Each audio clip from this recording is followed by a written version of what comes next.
Nigerians, what is happening? Mr. Moghalu has come again with another hard message. Listen to this. That's what you see in Germany. That's what you see in China. That's what leads to greatness. Innovation is the secret of the rise of nations. Innovation.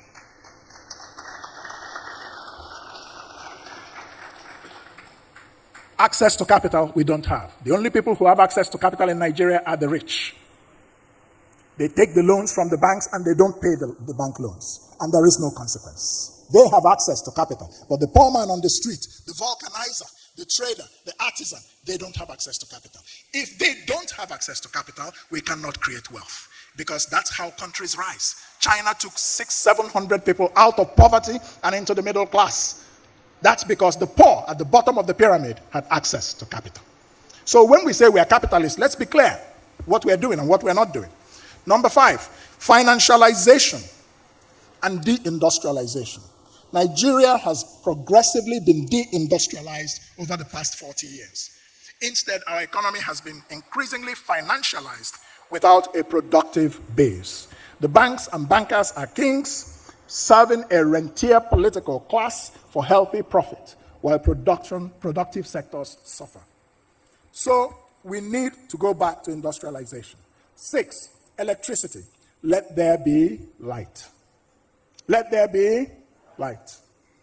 Without electricity, you cannot build an economy. So it is the primary issue for us when we're thinking about our economy. We always talk about the Naira exchange rate. The Naira exchange rate is not the cause of Nigeria's problem. The Naira exchange rate is a reflection of Nigeria's economic problem. The absence of a productive economy that exports and earns forex. If you don't have that, you'll keep having currency crisis. So let's be very clear. So guys, this video is loaded. I mean, this video is loaded. If you are a patriotic Nigerian who is looking forward to seeing Nigeria working for everybody, take your time and watch this video. Mr. Moghalu has come with a very strong message. This is a very hard knock on Tinubu and the APC, you know, as the people who are leading this country. So guys, take your time, watch this video to the end to see the strong messages Mr. Moghalu has got for the leadership of this country. That every choice we make has consequences. But we have no choice over the combined consequences of the choices we have made. I want us to let that sink in for a minute. Every choice that we make has consequences, but we have no choice over the combined consequences of the choices that we have made. Nigeria's economy today is, to use the title of the classic novel by Gabriel Garcia Marquez. That novel was called The Chronicle of a Death Foretold.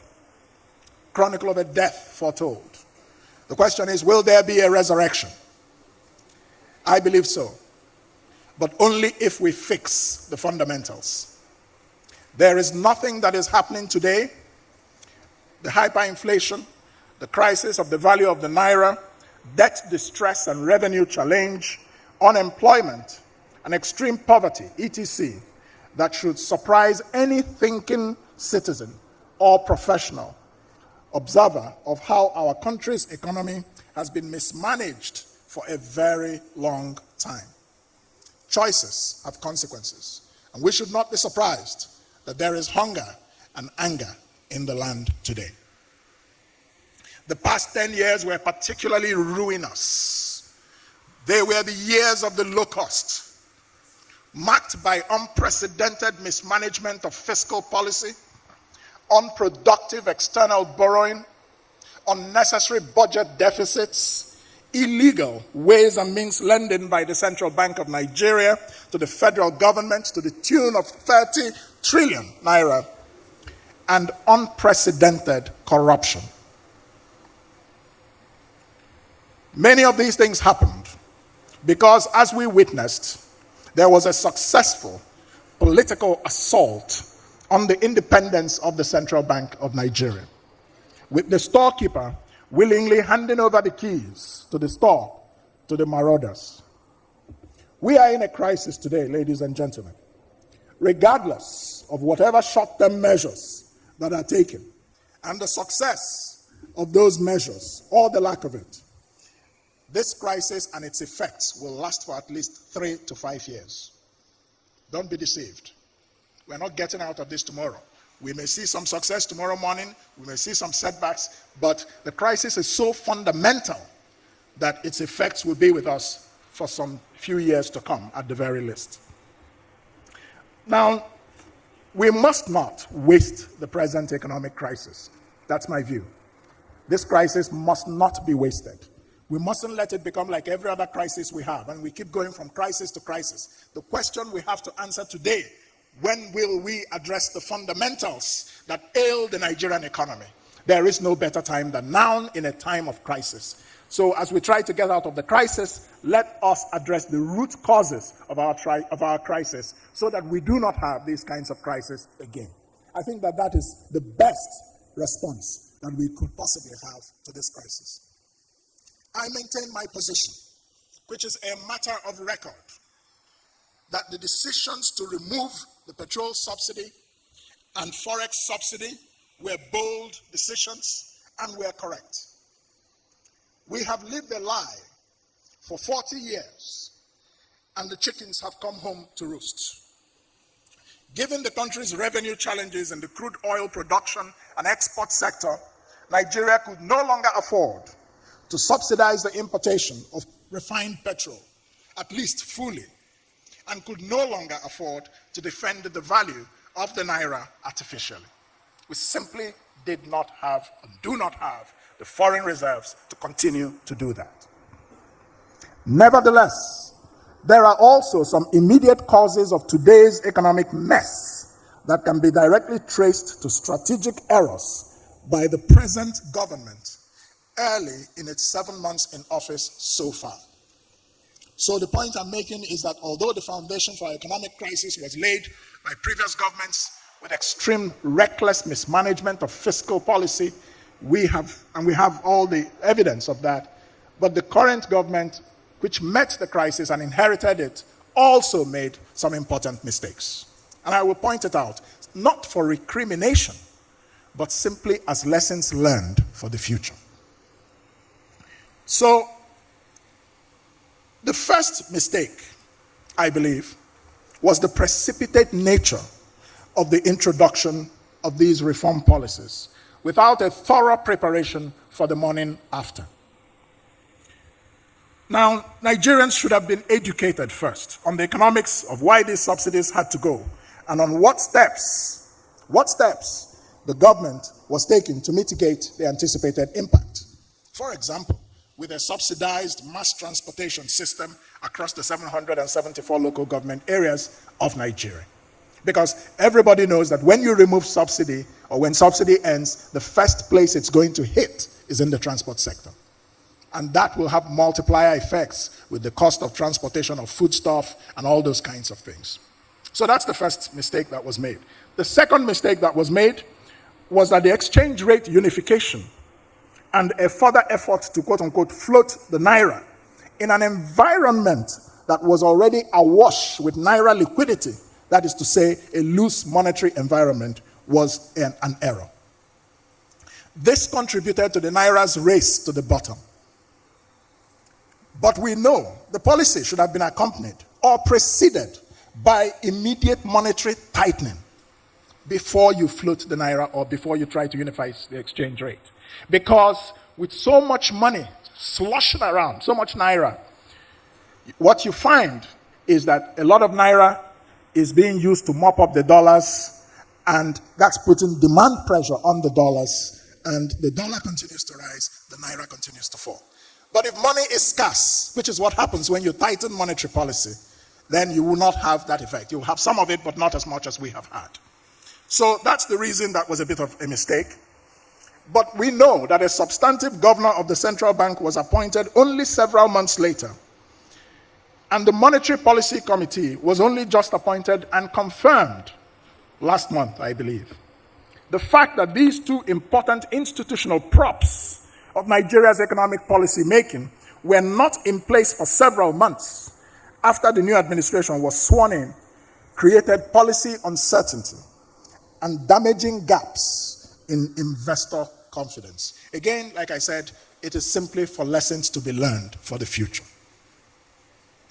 Even though investors were broadly supportive of the reform direction, the central bank's recent action of raising the monetary policy rate by 400 basis points and the cash reserve ratio, although belated, is appropriate in our circumstances. Better late than never. I know many people have criticized this action, but I think it's important to have a full reason as to why it is so. It is done because even though many would argue that what we have today is not demand pull inflation, but it is cost push inflation. Yes, but one of the biggest sources of cost push inflation is the foreign exchange rate, the forex market. And so I believe, I don't speak for the central bank, not anymore, but my own interpretation was that that action was a double strike, not only at the money supply, but also at the forex rate, to give confidence to investors to bring in more dollars because they have been wanting to see monetary policy tightening. And because when you tighten money, the demand pressure on the dollar is less. So it's a double strike. And most important, in a time of crisis such as this, the most important imperative is to stabilize the macroeconomy of Nigeria. Without stabilization, there can be no growth. So let us be very clear. And that's why I supported the central bank's policy action. The third mistake was that the president's cabinet took too long to be formed in a sensitive period of transition. When the appointments were finally made, the cabinet's composition turned out to be predominantly political, instead of a strong bench of apolitical technocrats to address the economic crisis which investors had hoped for. This, in my humble view, was a lost opportunity. It is always the case that when a government inherits an economic mess of humongous and fundamental proportions, the wiser course of action is to invest in the confidence of both the investor community that will keep the economy going, and to also invest in the confidence of the citizens. And so, if you prioritize politics, you pay a price for it. One of the prices we're paying is where we are now. As I was saying, every choice has consequences.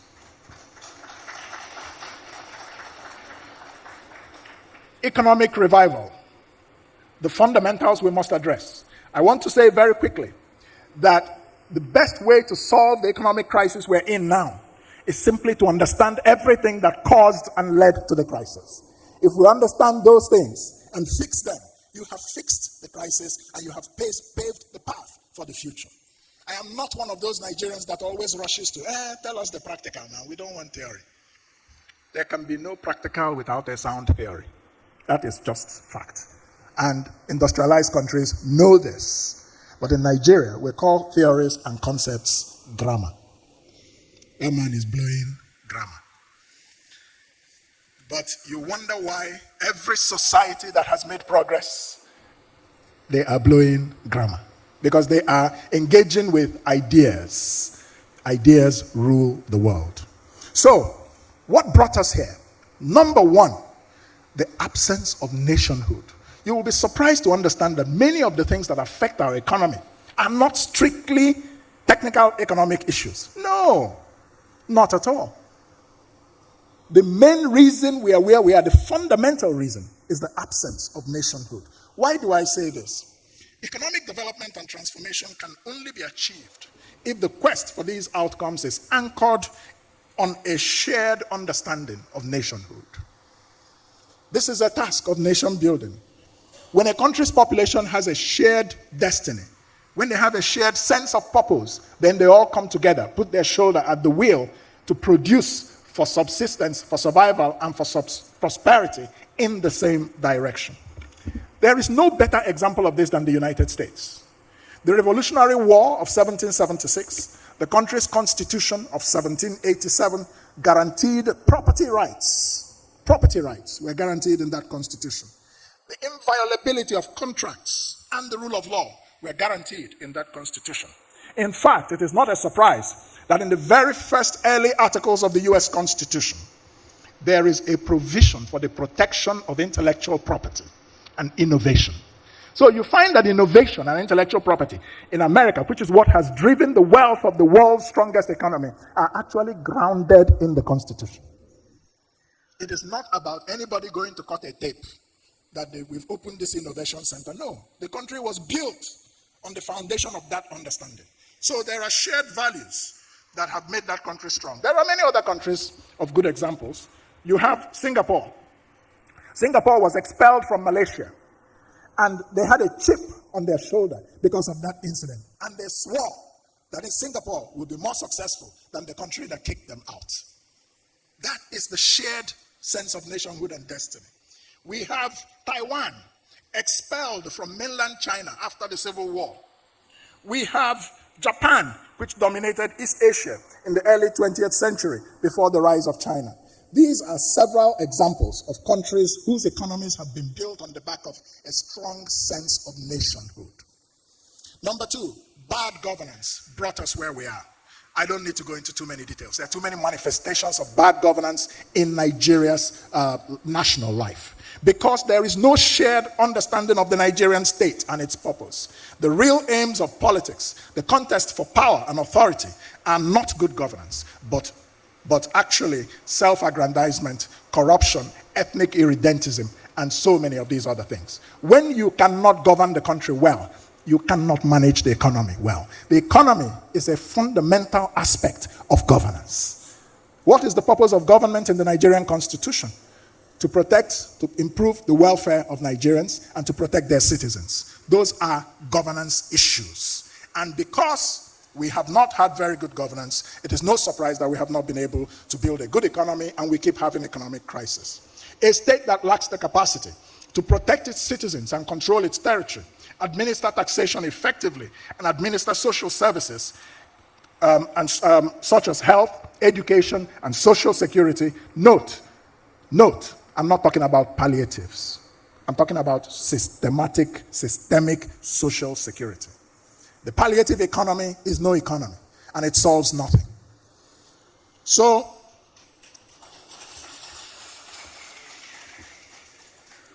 we have seen the impact. We have seen the impact of insecurity on food security and therefore inflation. So all these things are interconnected. 3, adhocism and lack of strategy. Any crisis in Nigeria, the first knee-jerk reaction, create a committee. Create a committee. That is not a strategy. A committee is not a strategy. A committee is a group of men and women who have access to the people in power most of the time. And I can tell you that while they're supposedly doing the committee work, they are looking out for their own interests. So, the real issue in governance and economic transformation is strategy. We have to have a real strategy of governance and economic management in our country. But we are permanently in ad hoc reactive mode towards crisis, including the present one.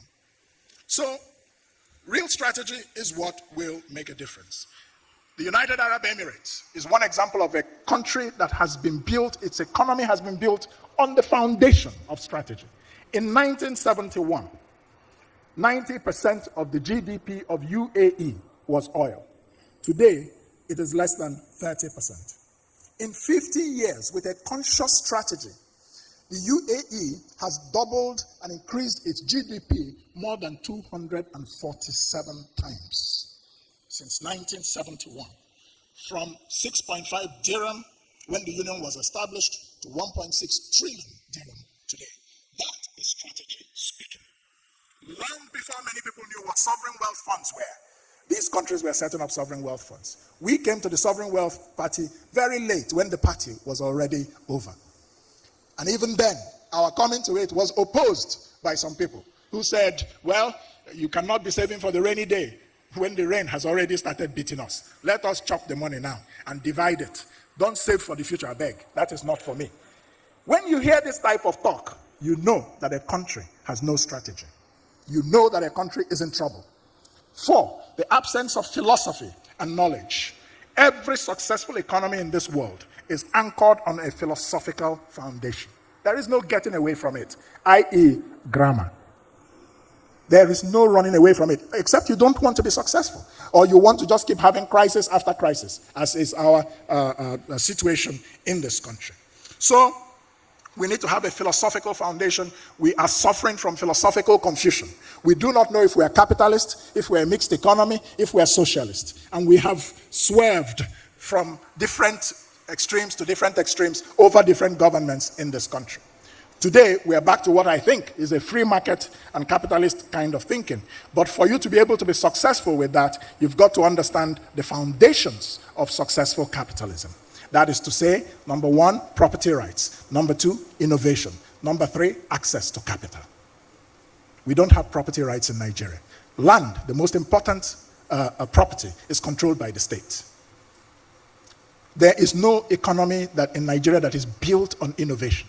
Occasionally, we see our young people invent wonderful things. We see them on our newspapers, we clap for them. But you don't see their products mass-produced, mass-manufactured on the shelves in the market. That's what you see in America. That's what you see in Japan. That's what you see in Germany. That's what you see in China. That's what leads to greatness. Innovation is the secret of the rise of nations. Innovation.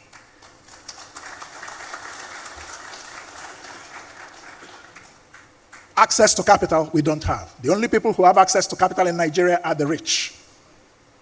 They take the loans from the banks and they don't pay the bank loans. And there is no consequence. They have access to capital. But the poor man on the street, the vulcanizer, the trader, the artisan, they don't have access to capital.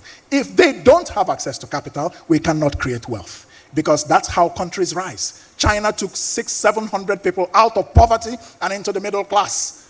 That's because the poor at the bottom of the pyramid had access to capital. So when we say we are capitalists, let's be clear what we are doing and what we are not doing. Number 5, financialization and deindustrialization. Nigeria has progressively been deindustrialized over the past 40 years. Instead, our economy has been increasingly financialized without a productive base. The banks and bankers are kings, serving a rentier political class for healthy profit, while productive sectors suffer. So we need to go back to industrialization. 6, electricity. Let there be light. Let there be light. Without electricity, you cannot build an economy. So it is the primary issue for us when we are thinking about our economy. We always talk about the Naira exchange rate. The Naira exchange rate is not the cause of Nigeria's problem. The Naira exchange rate is a reflection of Nigeria's economic problem. The absence of a productive economy that exports and earns forex. If you don't have that, you'll keep having currency crisis. So let's be very clear. So guys, Tinubu's government keep pursuing Binance, keep going after Bureau de Change, keep going after Yahoo boys, instead of them to focus on why the economy is even crashing. Peter Obi keeps saying it that we must get Nigerians working. Get Nigeria to become a productive country. Your currency will not be devaluing the way it is now. Number 7.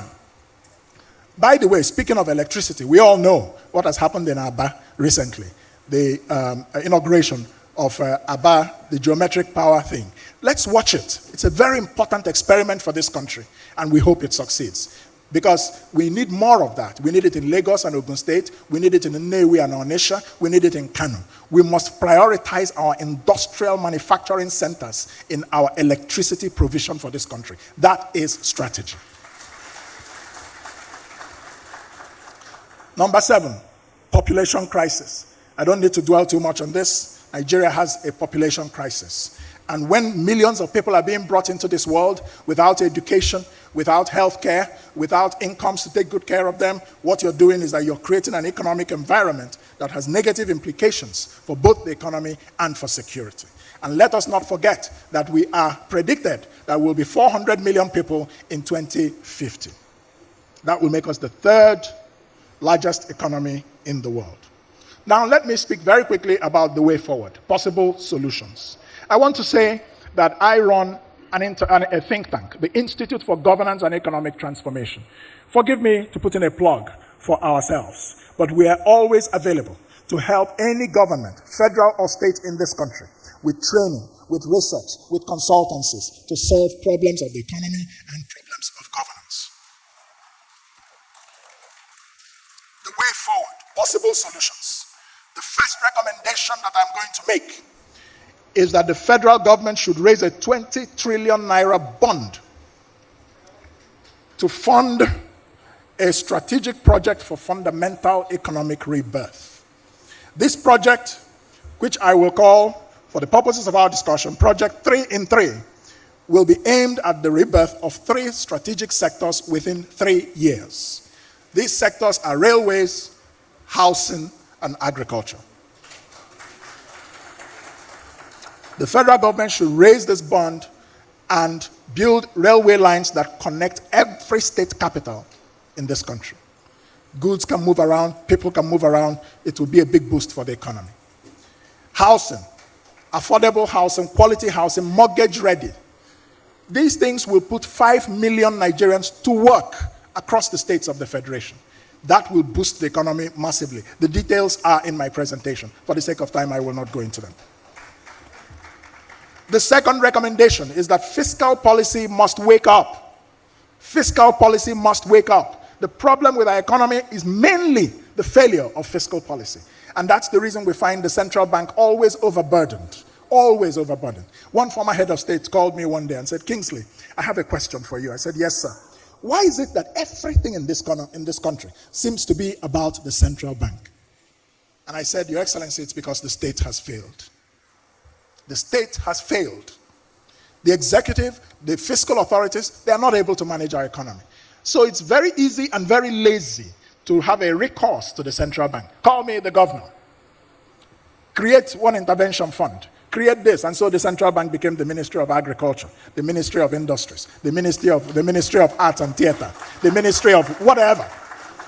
You woke up in the morning and wanted the central bank to be, and you were the president that could, summon the central bank governor. Well, like I said, the independence of the bank was destroyed. And that's why, one of the major reasons why we have what we have today. Independence of institutions. We wonder why people make noise about them. But it is so critical that you separate politics from institutions. Separate politics and institutions. We're a democracy. So we know that politicians it's not illegal to be a politician. With all due respect to politicians here. But there's a difference between politics and governance. And when you bring politics into governance, it's like just putting sand into Gary. You will never have a good outcome. Because objectivity, competence, merit, all those things are set aside. To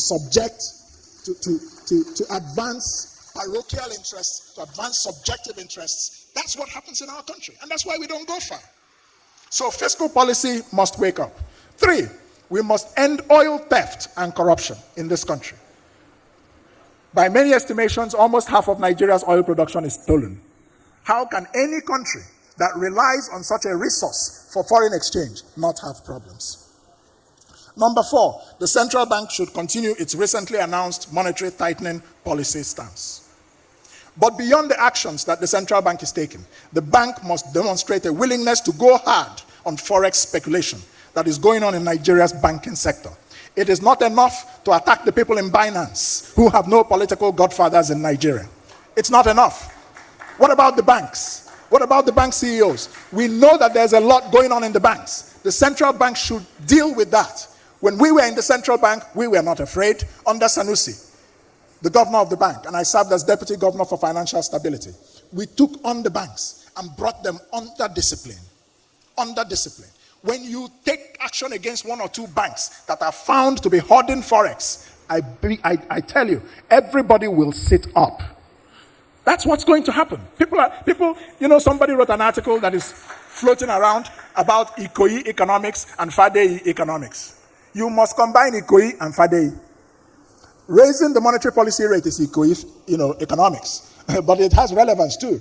Knocking the heads of criminals in this country, regardless of how important they are, is Fadei, and it is also necessary.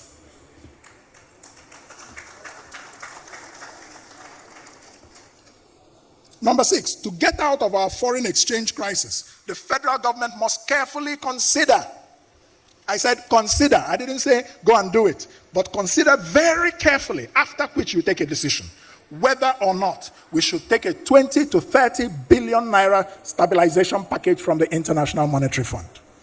I know the IMF is a dirty word in this country, but let me tell you that we are here not for the usual, but to think outside the box. That's why you invited me to keynote this thing. I didn't come here to be politically popular with anybody. We must consider this option, but we should consider it very carefully with experts looking at it to know whether it will help or it will hurt. What is the point I'm making? All the things we're doing in this country are IMF prescriptions. Removing the subsidy is a prescription of the IMF and the World Bank. But you're doing it, you have all the pain.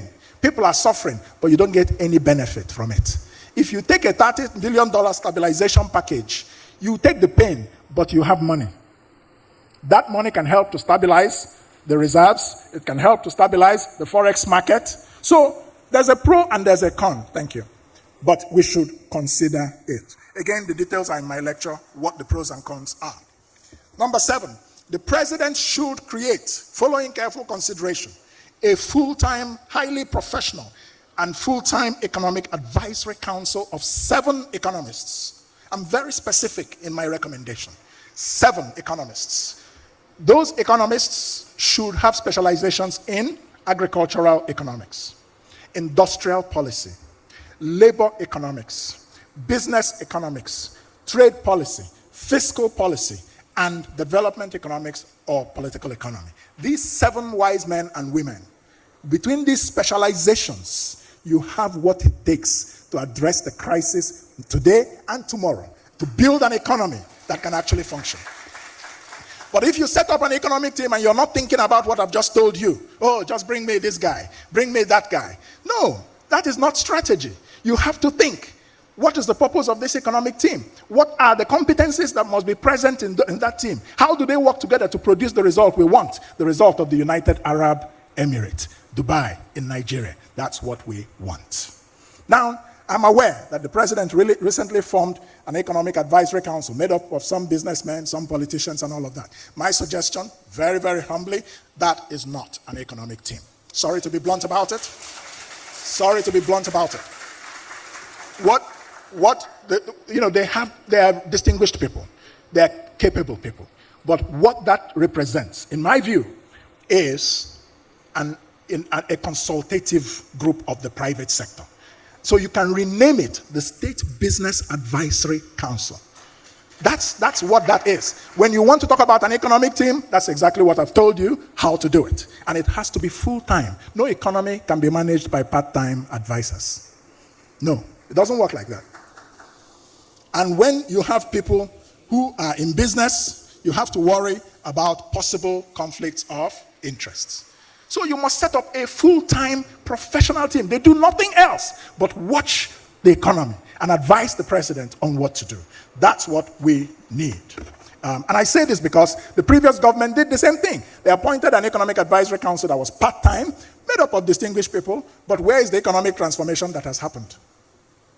Because the concept was not the right concept. So that's what I would advise.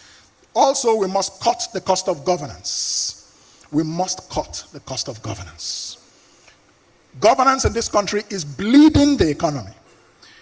Every budget we make in this country is a budget that legalizes corruption. A full 40 to 50% of it is GBT. GBT. Yaunti, yaunti, yini, yini, psyche, psyche, like Fela would say. Let us be honest with ourselves.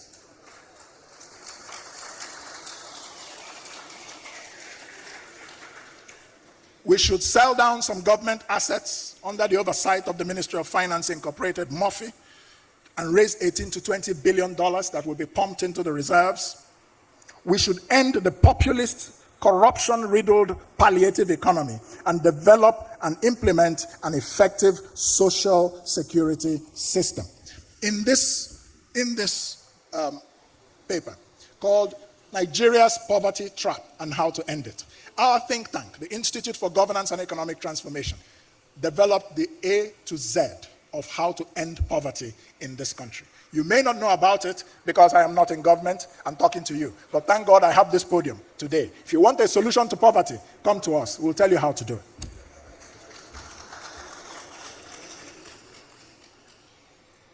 We must implement a population policy in this country.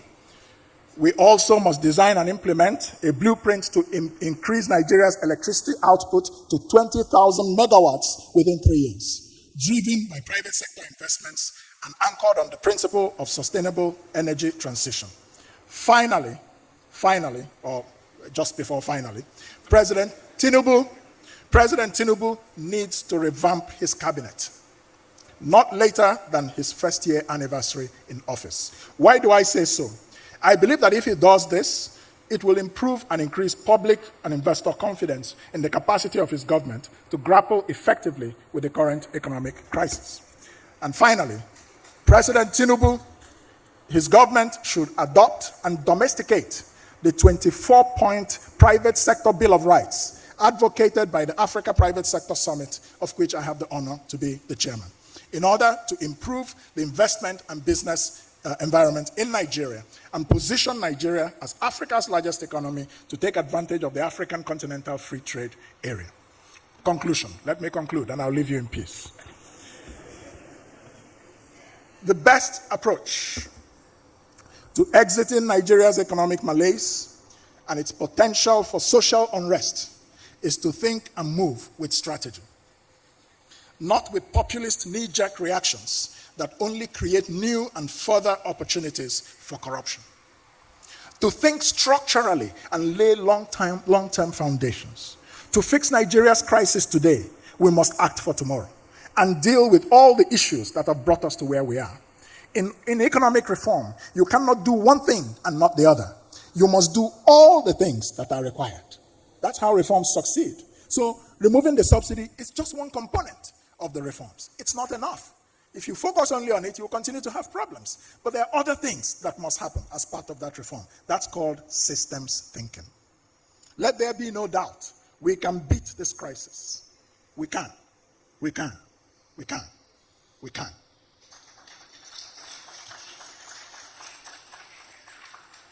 We can save tomorrow for our young people. But we must ask ourselves honest questions and answer them honestly. What is the purpose of political power and government? To improve the welfare of the masses and create national wealth, or to create personal wealth and serve vested interests? To vaunt our tribes, or to build a nation? Is it endless politics for its own sake, or is it effective governance? When we look in the mirror, we should see one figure. The average GDP per capita of Nigeria since independence. That is more than 60 years now. The average GDP per capita is $2,000. That is a testament of failure. Let us be honest with ourselves. That after 60 years of independence, all we can boast of is this. What will our GDP per capita be in the next 10 to 15 years? That is the question we must answer today. Nigeria is too important to fail. If it fails, we all have failed. Most of all, those of us who have been entrusted with the responsibility to secure our today and tomorrow. When we compare where we are today with where many other countries are, with the talents that are bound in our God-blessed country, we should have a new resolve that we are God's children too, and that we deserve a place under the sun. It's time to stop the worship of the God of small things, corruption, tribalism, cronyism, nepotism, mediocrity. This religion is why we are poor and our economy is comatose today. It is time for a new religion, meritocracy, strategy, discipline, competence, integrity in governance, the organizing principle. Thank you. So guys, that was a very hard knock on Tinubu and the APC at large, because they are the one who are foreseeing the affairs of this country as it stands now. And you can see that Nigeria is not having a good time at all. This country is sliding every day. I mean, the cost of living is increasing by the day, and people are losing their life, the means of their livelihood. I mean, there are no employment while the prices of things keep going up. And there is no plan to arrest this situation by this government. We all have seen it. It appears they are just like drowning. Just like one man said that the Tinubu's administration, it's just drowning. They don't even know what to do. The economy is just collapsing in their presence. And that is what we have seen. But I think if they can pick some of the key points that Mr. Moghalu gave them during this speech, I believe that this government is going to make out a whole lot from that, because this man has given a whole lot of information here for free. The question remains if they are willing to start implementing it. The problem with our government is that the people in government don't think. Nobody is creative. Nobody wants to deprive him or herself of his or her sleep to think on how to take Nigeria to the next height. I mean, that is just the problem. So, guys, let me know what you think about this in the comment section below. Please don't forget to subscribe to the channel, turn on the notification bell. Please give this video a like so that YouTube can recommend it to others, and drop your thoughts in the comment section below. Thank you.